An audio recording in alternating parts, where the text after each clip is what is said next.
రైతులందరూ నమస్తే అన్న. ఈరోజు డేట్ వచ్చేసి 5వ తారీఖు మే నెల 2024 సంవత్సరం. ఈ జంగాల మార్కెట్లో టాప్ రేట్ ఎలా జరిగిందో చూద్దాం. ఇప్పుడు దాకా టైం అయితే కనుక 4 గంటలు అవుతుంది సమయము. ఇప్పుడు జరుగుతుంది. యాక్చువల్ టాప్ రేట్ చూసుకున్నట్లయితే కనుక ఈ ఐటమ్ వచ్చేసి 490 రూపాయలు. ఇది చూసుకోవచ్చు. ఐటమ్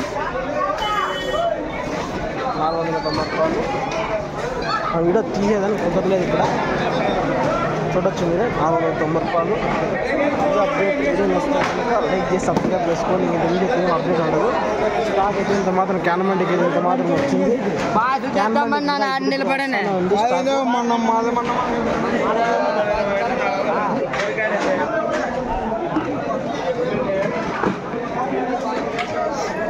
ఇంత మాత్రం అయితే వచ్చింది. తీసుకోవచ్చు 490 టాప్. ఇది అప్డేట్ వీడియో వస్తే కనుక లైక్ చేసి షేర్ చేసి సబ్స్క్రైబ్ చేసుకోండి.